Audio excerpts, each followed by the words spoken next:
সাধন করব। মহাপ্রভু আমাদের তিনটি উপদেশ করেছিলেন। ওনার কাছে যখন জিজ্ঞাসা করেন যে প্রভু সংসারী মই কি মোর সাধনে কৃপা করি কহ প্রভু নিবেদি চরণে। আমরা সংসারী মানুষ, আমাদের সাধনাটা কি?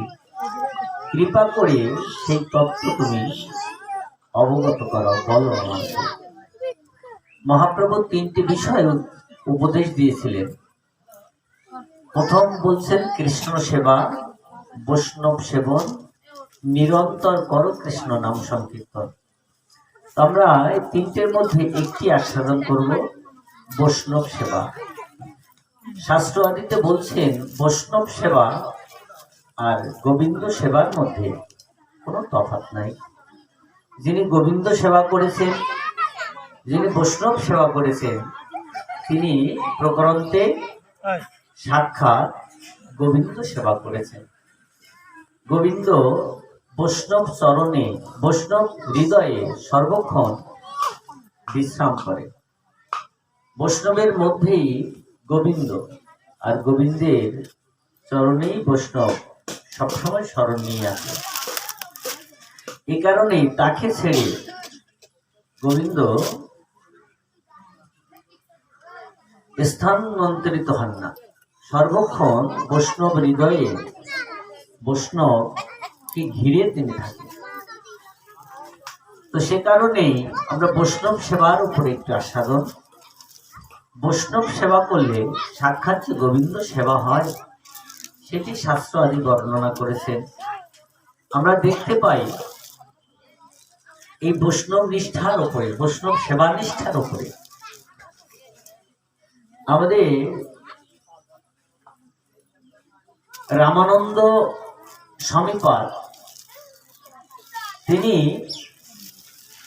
কখনো ধনির গৃহে আসতেন না, মানে ধনির গৃহে মাদুগিরি করতেন না, সেবা আদি নিতেন না। একদিন ওনার 40 জন শিষ্য, 40-50 জন হবে, 40-50 জন শিষ্যকে নিয়ে উনি ওনারা শিষ্য বাড়ি এসেছেন। যখন এসছেন তখন শিষ্যটা গৃহে নাই, তিনি মাদুগিরি করতে চলে গেছেন, ভিক্ষা বৃত্তি করতে গেছেন। ভিক্ষাই তার একমাত্র সংসার চালানোর। তো এখন এসেই উনি দূর থেকে ডাকছেন শিষ্যাটাকে, লক্ষ্মী, ও লক্ষ্মী, মা আমি তোমার গৃহে আজকে সেবা নেব দুপুর বেলা। লক্ষ্মী ছুটতে ছুটতে এসছেন, গুরুদেব এসছেন, তো কি আনন্দ, আনন্দ রাখার জায়গা নেই। তার শিষ্য, তার স্বামী নাম ছিল বরদা। বরদা সংসার মানে গৃহে নাই। তো ঘরে ঢুকিয়ে দেখে গুরুদেব এসছেন, 40 জন ভক্ত সহ সেবা নেবেন, কিন্তু ভিতরে যে দেখে কোনো কন্ট্রোল নাই, হাড়িতে কিচ্ছু নেই, মানে একজনের অন্ন দেওয়ার মতো পরিবেশ নাই। গুরুদেব জিজ্ঞাসা করছেন, কি লক্ষ্মী, ঘরে কিছু নাই? বলে না গুরুদেব, আছে, চাউল নাই কিন্তু অর্থ আছে। চাউল নাই, অর্থ আছে।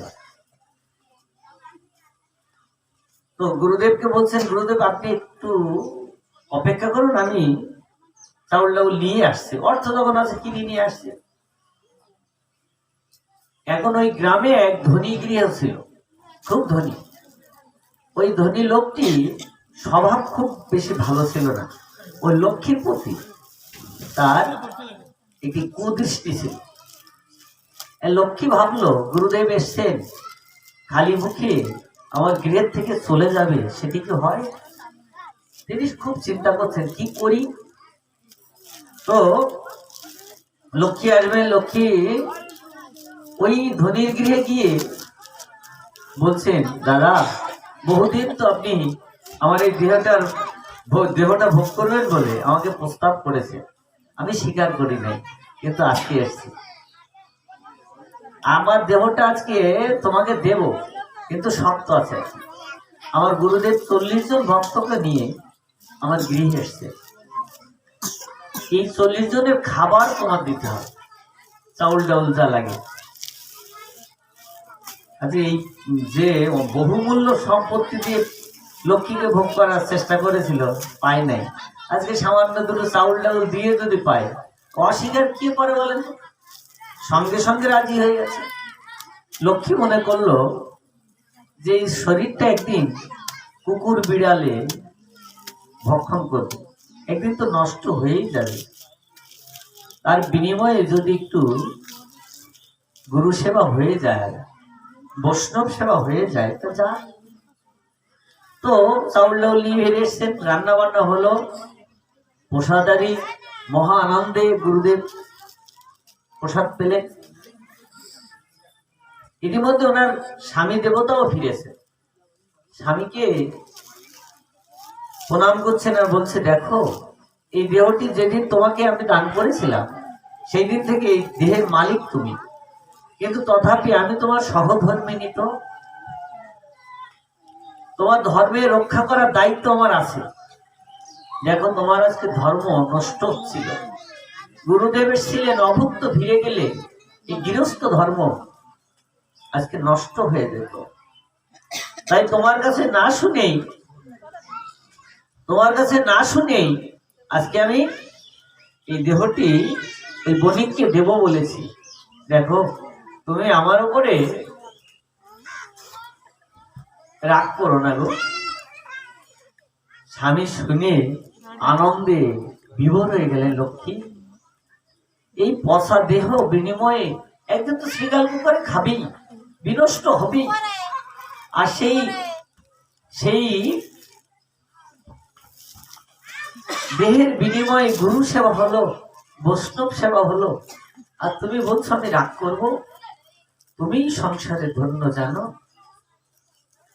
স্বামী নিজে হস্তে তার স্ত্রীটাকে সাজালেন, কাপড় পরালেন, করে নিজে এগিয়ে দিয়েছেন, সেই বাড়ি নিজে এগিয়ে দিয়েছেন। কিন্তু এদিক থেকে বৈষ্ণব সেবার ক্রিয়া ওই যে বণিকের কিন্তু হয়ে গেছে, সে ভালোভাবে দিক আর মন্দভাবে দিক, বৈষ্ণব সেবা হয়ে গেছে না।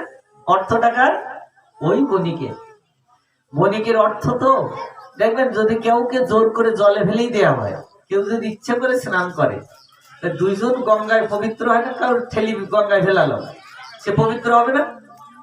আর কেউ ইচ্ছে করে নামলো, সে পবিত্র হবে না? এই বৈষ্ণব সেবাটা কিন্তু এইরকম, নিজে স্বইচ্ছায় হোক আর কারোর দ্বারা হোক, সেবাই। এই সেবার ক্রিয়া কিন্তু করবেই। এখন কি হলো, ওই বণিকের ভিতরে ক্রিয়া করেছে, সে যে কোনো ভাবে বৈষ্ণব সেবা করেছেন, কার মাধ্যমে? লক্ষ্মীর মাধ্যমে। যার ফলে ওর মনে সে আগে যে ভাব ছিল, এখন সে ভাবটা নাই। লক্ষ্মী যে যখন দাঁড়িয়েছে তার সামনে, দেখলেন সাক্ষাৎ যেন মা লক্ষ্মী। আগে তো দেখছিলেন এ আমাদের গ্রামের একটা মেয়ে লক্ষ্মী, আর এখন কি দেখছেন?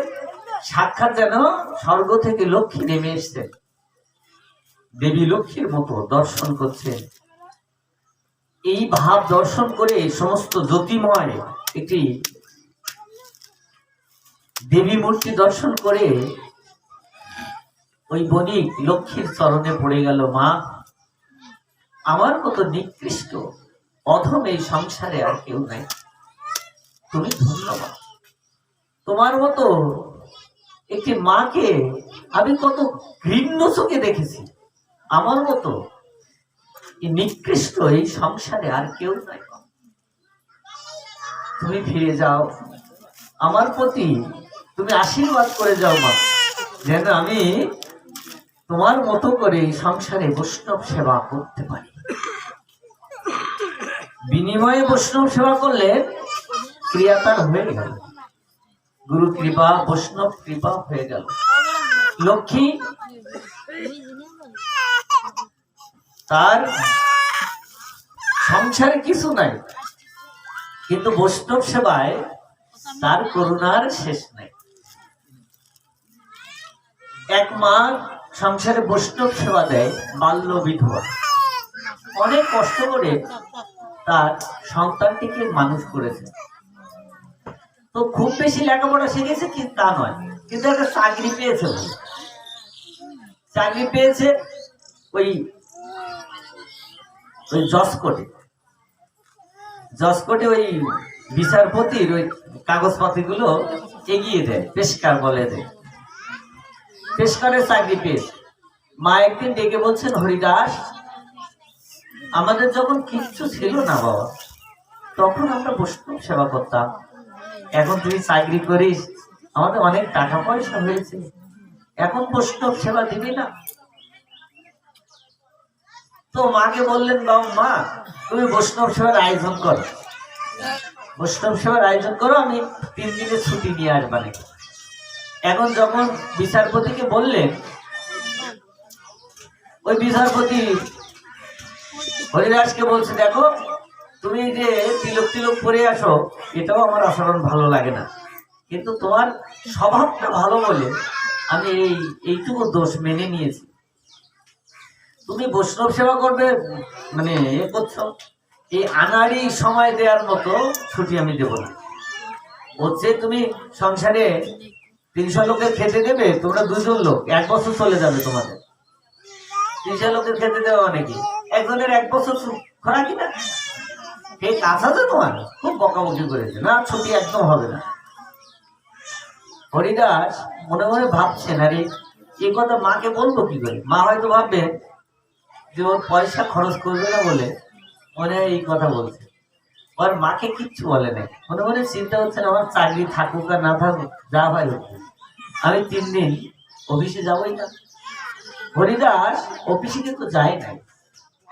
সে কি হয়েছে জানেন, এদিকে অফিসে তো গেল না, বৈষ্ণব সেবা হলো বাড়িতে।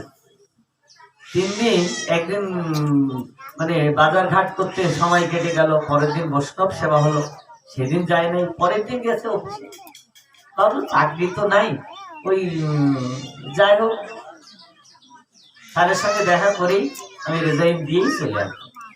অদূরে, অফিসের অদূরে দাঁড়িয়ে আছে। কি হরিদাস, তুমি ওখানে কেন? আসো আসো।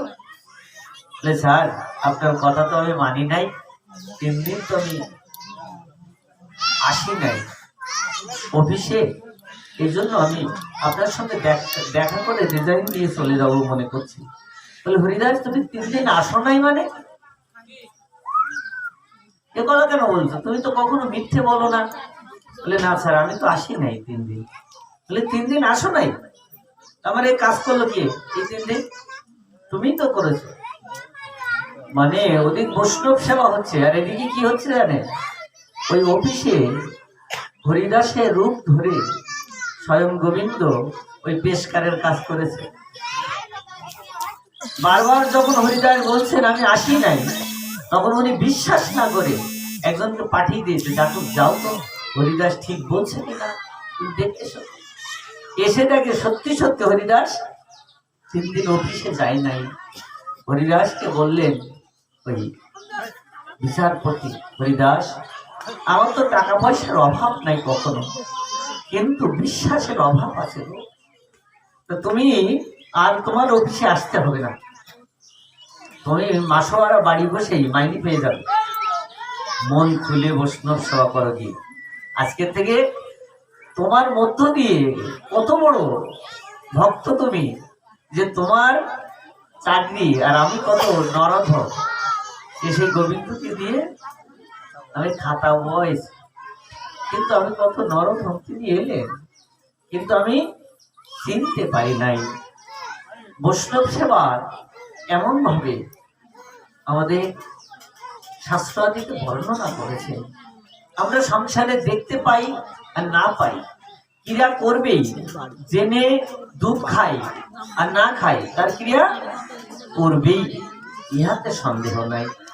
এজন্য আমরা সংসারে থেকে যেটুকু সময় পাই, যেন বছরে আমাদের বিশ্বজিৎ বাবা কিছুক্ষণ আগে বলছিলেন যে বাবা আমাদের সংসারে এরকম একটি, আমার কাকারা বাবারা 7 ভাই না, কয় ভাই? 6 ভাই, 7 ভাই, 7 জন। কিন্তু 7 জন ওই যে কথায় বলে সাজার মা গঙ্গা পায় না, সাত ভাই যদি একটা করে নোট দেয়, বড় নোট, তাতেই অনুষ্ঠান হয়ে যায়। তার সবাই এগিয়ে আসার মতো মানুষই কথা নাই। এটি একটি মাধ্যম, পিতামাতার কাজ করতে হবে বলে কথা নয়, কিন্তু এটি একটি বৈষ্ণব সেবার মাধ্যম মাত্র। পিতামাতার মাঝখানে সংকল্প করে, আর মাধ্যম কি? বৈষ্ণব সেবা। এইটুকু করতে আমরা এগিয়ে আসে ভয় লাগে। কি করি? একজন যদি আসে তা পাঁচজন পিছনে পিছিয়ে যায়। তারা তো মানে ইয়েতে করে কিছুটা ব্যবসা বাণিজ্য করে কিছু পয়সা জোগাড় করে, আর আমরা বৈষ্ণব সেবা দিচ্ছি কেমন করে দেখছেন? বাড়ি বাড়ি আপনাদের পয়সা দিয়ে দিচ্ছি, ভিক্ষা করে করে। কত মানুষ কত ঠান্ডা গরম কথা বলে জানেন? তারপরেও চেষ্টা করছি, যদি বৈষ্ণব সেবা হয়, যদি হয়, চেষ্টা করে যাচ্ছে। এই চেষ্টাটাই হচ্ছে আমাদের একমাত্র সাধনা। আমি অনুরোধ করবো আমার দাদাদের, যে অবস্থায় যেখানে যেভাবেই থাকি, বিরাট করে না করি, অল্প করে করি, তাতে যেন আমরা সেবা থেকে বিচ্ছিত না হই। আমরা চলে গেলে এই ছেলে মেয়েরা আমাদের জন্য কি করবে ঠিক নাই, দুদিন পরে মনেই রাখবে না। আজকে মরবো, কালকে ভাববে শুধু শ্রাদ্ধ করে দিয়েছে, ওই পর্যন্ত যথেষ্ট, করবেই না। যদি কিছু করতে হয় আমাদের নিজেদের করে যেতে হবে। এর একটি সুকর্ম এটি মাত্র, এটি যেন মাথায় রেখে আমরা সকলে এগোতে থাকি। যাই হোক, এই প্রার্থনা রেখে আমি আলোচনা সংক্ষিপ্ত। জয় জয় শ্রী গুরু নিতাই গৌর সীতানাথ।